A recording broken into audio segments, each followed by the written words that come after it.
Selamat berjumpa kembali Bapak Ibu, saudari-saudara, umat beriman terkasih dalam Tuhan. Selamat berhari Minggu, selamat merayakan Minggu Prapaskah keempat tahun C. Minggu keempat Prapaskah ini seringkali disebut sebagai Minggu Letare atau Minggu Sukacita. Warna liturgi yang dipakai itu kalau ada yang warna pink seperti ini atau merah muda, itu diutamakan, atau warna ungu kalau tidak ada pilihan itu. Saya Agus Cesar mengajak saudari-saudara hari ini merenungkan Injil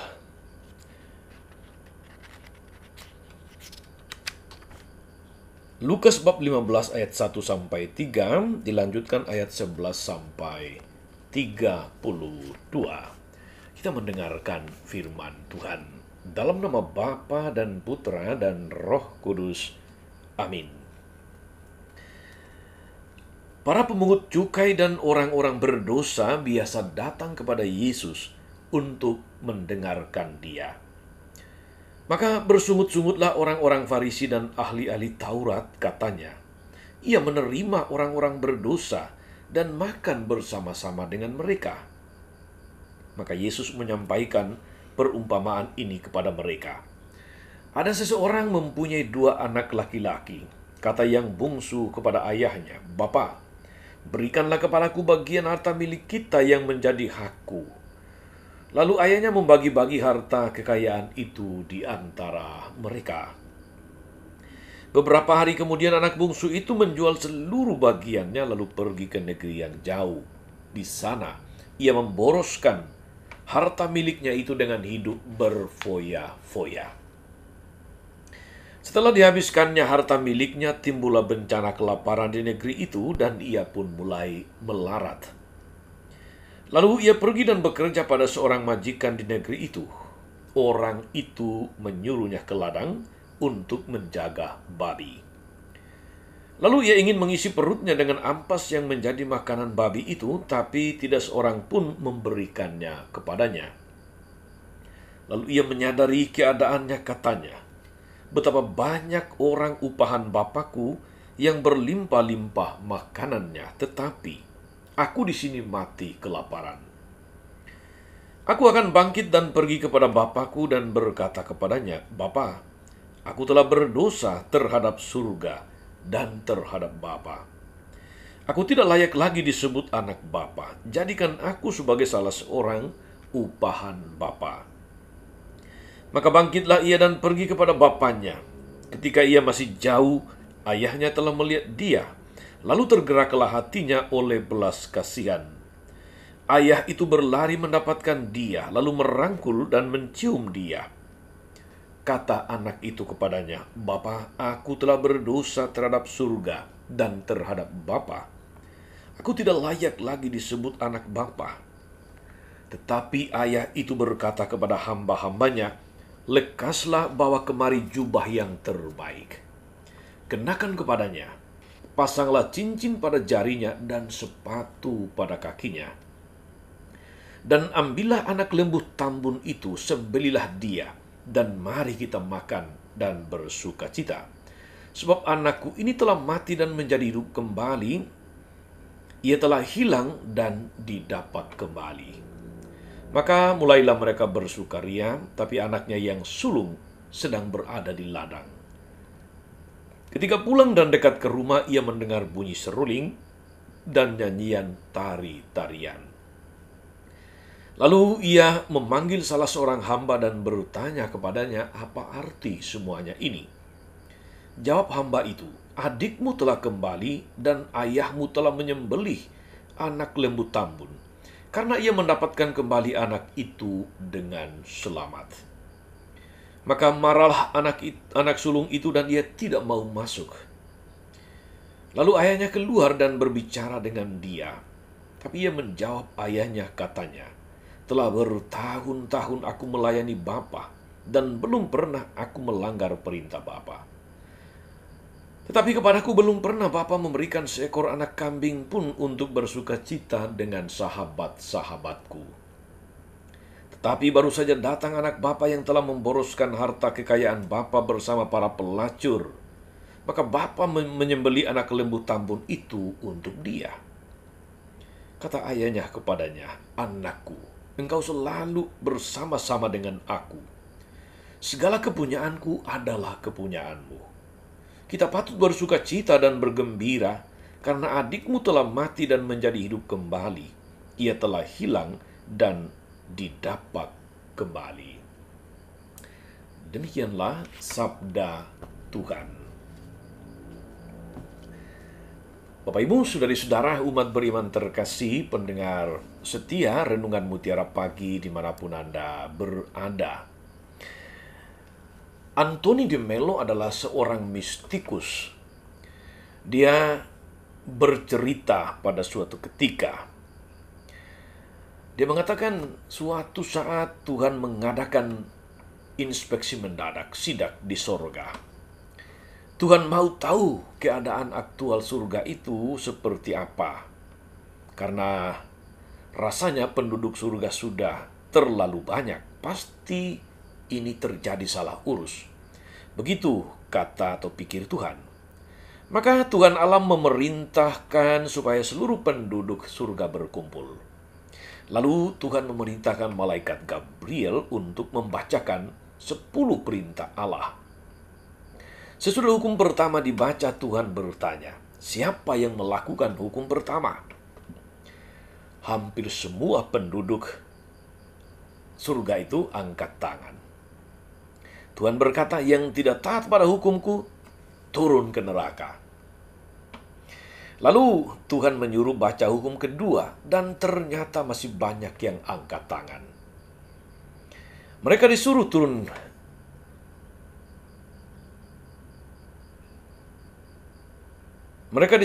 ke neraka. Demikianlah hukum demi hukum dibaca, sampai pada hukum yang keenam ternyata tinggal 1/3 penduduk surga. Yang lain semua sudah di neraka.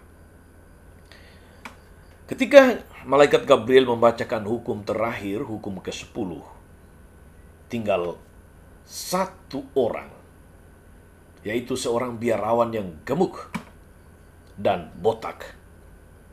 Yang lain lewat semua ke neraka. Betapa bangga bukan main biarawan ini karena merasa hanya dia yang layak dan pantas untuk bersama Tuhan di sorga. Tetapi Tuhan rupanya tidak puas karena surga menjadi terlalu sepi. Maka dia memerintahkan Gabriel untuk panggil kembali semua yang di neraka itu. Mendengar itu,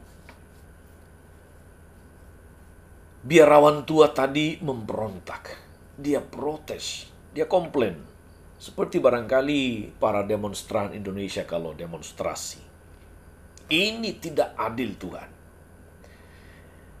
Saya akan mengajukan mosi tidak percaya kepada Tuhan. Mengapa tidak dari dulu-dulu Tuhan mengatakan kepadaku?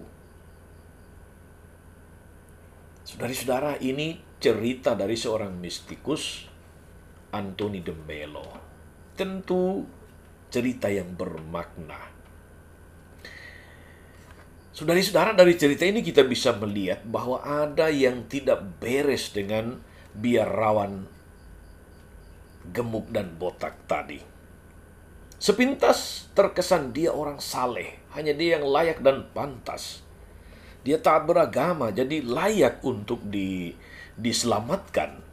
Tetapi ia sebenarnya menghayati keyakinan yang keliru dan sebetulnya berbahaya. Pertama, dia melihat relasi dengan Tuhan sebagai relasi hukum.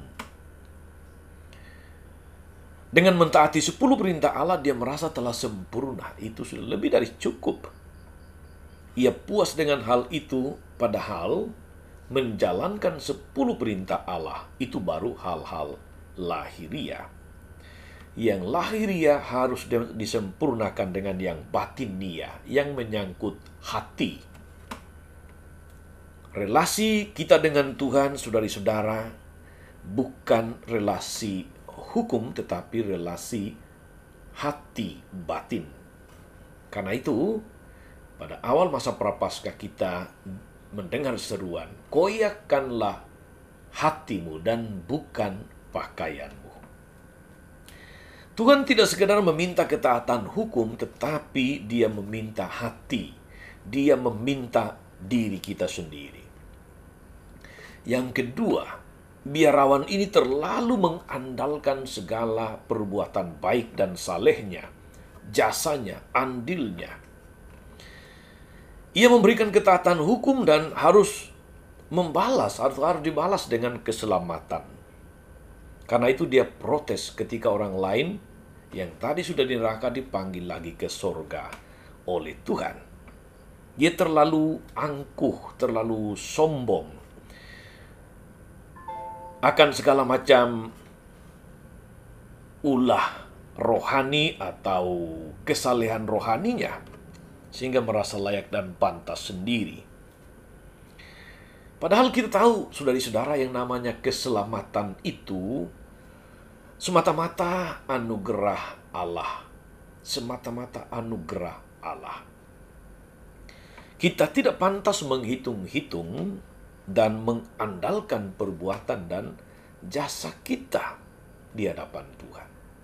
Kita beriman tidak transaksional, tetapi beriman relasional, relasi dengan Tuhan. Saudari-saudaraku, kisah mengenai anak bungsu sudah sering kita dengar. Dia minta harta warisan, dia hidup berfoya-foya sampai segala-galanya habis. Lalu dia menjadi miskin, lahir dan batin. Sampai titik ia tersadar bahwa tidak ada yang seindah rumah bapaknya. Bahwa tidak ada yang selengkap dan apa-apa ada di rumah bapaknya. Maka ia nekat pulang. Dia membangun kekuatan batin untuk pulang. Nanti mau dipekerjakan sebagai upahan oleh Bapa, tidak masalah. Yang penting pulang. Dia sudah kapok dengan dunia luar ketika dia tidak punya apa-apa lagi. Ia pulang dan ternyata tidak kecewa karena bapaknya menerima dia seperti pahlawan. Bapaknya seperti menemukan kembali harta karun yang hilang. Dia penuh sukacita. Barangkali bapaknya berpikir bahwa semoga anaknya sudah belajar dari pengalaman di luar untuk tidak lagi meninggalkan Bapa dan keluarganya, untuk tidak lagi berfoya-foya menghabiskan segala sesuatu yang menjadi hartanya.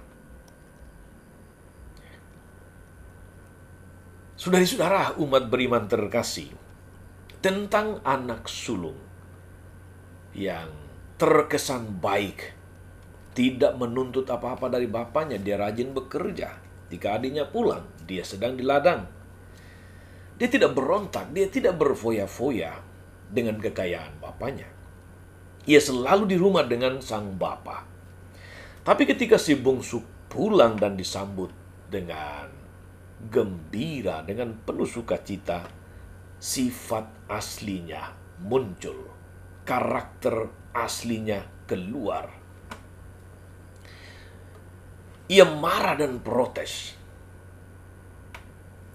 Karena merasa bahwa selama ini dia setia, dia taat kepada bapaknya, tidak seperti adiknya, dia tidak berfoya-foya, tidak menghabiskan warisan. Tapi anak yang durhaka itu pulang, bapak bikin pesta. Itu yang ada dalam hatinya, yang ada adalah protes. Mengapa bapak harus menerima kembali adiknya yang, mohon maaf, kurang ajar itu?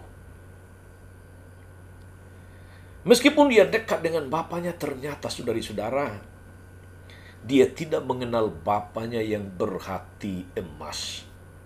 Ia menilai sang bapak tidak adil. Lalu dia membanding-bandingkan diri dengan adiknya. Dia mulai hitung jasa dan segala macam keunggulannya yang katanya tidak pernah diberi hadiah, reward oleh bapaknya. Secara sadar atau tidak sadar, anak sulung ini membangun relasi transaksional dengan bapaknya, dengan mengandalkan jasa-jasanya. Relasi yang terjadi bukan relasi hati batin, tetapi terbatas pada hal-hal yang lahiriah. Kerja, pahala, jasa, dan sebagainya. Saudari-saudara, umat beriman terkasih dalam Tuhan, cerita Yesus tentang anak sulung dan bungsu ditujukan kepada orang-orang Farisi dan ahli-ahli Taurat yang memprotes pergaulan Yesus dengan orang-orang berdosa, orang-orang najis. Kita ingat awal dari Injil tadi dikatakan, orang-orang berdosa biasa datang kepada Yesus untuk mendengarkan dia. Mereka protes. Apalagi Yesus sering makan bersama dengan mereka. Dia tidak berpikir tentang najis. Karakter anak sulung yang kelihatan saleh sedikit banyak menyindir orang Farisi dan ahli Taurat pada masa itu, yang selalu merasa dirinya saleh, lebih baik dari semua orang, dan karena itu suka menghitung-hitung jasa, prestasi, ketaatan pada hukum Taurat, dan sebagainya. Maksud Yesus jelas, saudari-saudara. Ia mau memperingatkan orang Yahudi, khususnya orang Farisi, ahli Taurat, yang merasa sebagai golongan terpilih, bahwa mereka bisa saja terjerumus ke dalam pola pikir anak sulung, kepada karakter anak sulung.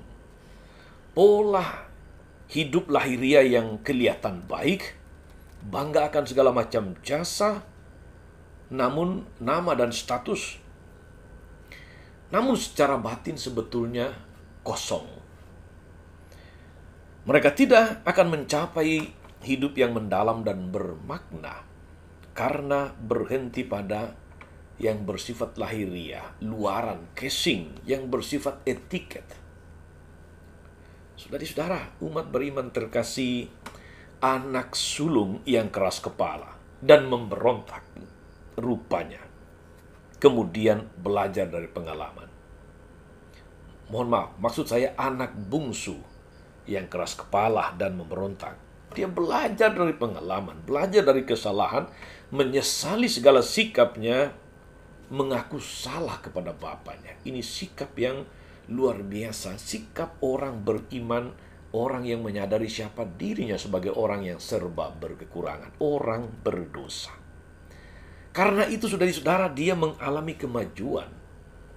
Ini bisa dicapai oleh siapa saja, bisa oleh Anda, saya, atau siapapun. Di sini nama dan status tidak penting. Yang paling penting adalah sebetulnya sikap batin yang baik dan benar. Untuk golongan Farisi yang puas dengan status dan nama baik, Tuhan memperingatkan, sesungguhnya pemungut-pemungut cukai dan orang berdosa akan mendahului kamu masuk ke dalam kerajaan Allah. Saudari-saudara, umat beriman terkasih dalam Tuhan, ini tentang si sulung dan si bungsu dengan segala pesan inspirasinya untuk kita. Tetapi, saudari-saudara, mari kita ingat bahwa di sini ada satu tokoh luar biasa, yaitu Bapa yang baik hati. Judul dari perikop ini adalah anak hilang, tapi sebetulnya kalau kita membaca dengan komplit merenungkannya, judul yang layak dan pantas adalah Bapa yang murah hati, Bapa yang baik hati. Di antara dua anak ini, yang satu kurang ajar, yang satu merasa saleh, ada seorang bapa dengan hati yang mulia, hati yang penuh belas kasih, hati yang tidak memperhitungkan kesalahan, hati yang selalu siap menerima siapapun yang bertobat dan mau kembali kepadanya. Inilah hati Tuhan. Hati Allah sendiri yang tidak pernah menolak orang berdosa yang mau bertobat. Hati yang selalu berkenan kepada mereka yang menyadari kesalahan, bukan yang merasa semuanya sudah baik dan karena itu harus mendapat lebih daripada yang lain.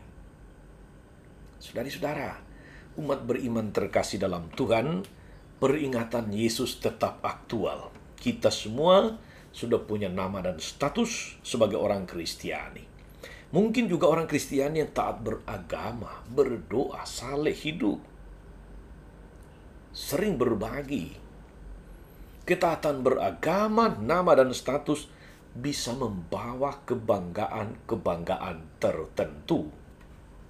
Yang kalau kita tidak waspada, saudari-saudara, bisa berubah wujud menjadi kesombongan rohani karena merasa diri lebih dari orang lain, lebih saleh, lebih baik, lebih layak dan pantas untuk mendapat lebih dari Tuhan. Selalu ada bahaya yang mengikuti pola hidup anak sulung ini yang berpuas diri, yang merasa semua sudah baik, merasa tidak berdosa, sehingga kehilangan daya introspeksi. Saudara-saudara, umat beriman yang diberkati Tuhan, hidup Kristiani yang baik dihayati dari hati yang dalam, hati batin. Sulit diukur dari gejala-gejala luar. Dalam inti hidup Kristiani yang penting bukan rupa, bukan yang lahiriah yang kelihatan, tapi isi dalam. Tuhan menilai kita tidak atas data dan fakta, tetapi pada kualitas hidup. Dan itu berarti sangat ditentukan oleh kualitas hati. Sebab Allah bukan manusia yang gampang puas dengan apa yang nampak di permukaan, yang kelihatan. Seperti selalu kita dengar setiap masa prapaskah, masa tobat, saudari-saudara. Allah tidak melihat yang lahiriah. Allah melihat yang tersembunyi. Semoga kita berusaha dan mampu menjadi orang-orang Kristiani yang berkualitas. Bukan hanya permukaan, tapi jauh ke dalam hati. Mari saudara-saudari kita senantiasa menyadari siapa kita di hadapan Allah. Kita ini orang-orang berdosa yang perlu selalu memperbaharui diri, bangun niat untuk berubah. Dan bagaimana seorang bapa tadi memerintahkan hamba-hambanya untuk memakaikan pakaian terbaik baginya, cincin pada jarinya, sepatu pada kakinya. Itu adalah tanda Allah yang memperbaharui martabat manusia berdosa sehingga layak dan pantas kembali di hadapannya. Jangan sia-siakan ini, saudari-saudara. Selamat beraktivitas. Tuhan Yesus memberkati. Maria Bunda selalu menolong, setia mendoakan kita semua. Amin. Allah Bapa penuh kasih, kami bersyukur atas firman-Mu yang sungguh meneguhkan kami. Engkau Bapa yang baik hati, Bapa yang murah hati, Bapa yang tidak memperhitungkan kesalahan, Bapa yang senantiasa menerima kembali siapapun yang mau memperbaiki diri, mau bertobat. Semoga kami jauh dari segala macam sikap menyalahgunakan segala harta yang telah Engkau titipkan pada kami. Anugerah-anugerah, berkat-berkat. Dan semoga kami juga tidak memiliki hati yang merasa diri sudah lebih baik dari semua. Kiranya kami senantiasa oleh karena berkat dan penyertaan Roh-Mu senantiasa memperbaharui diri, melihat ke dalam dan bukan hanya keluar. Seolah Tuhan dan pengantara kami sepanjang segala masa. Amin.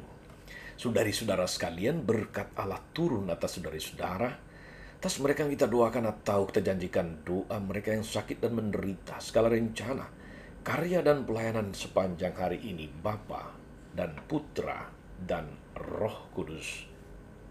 Amin.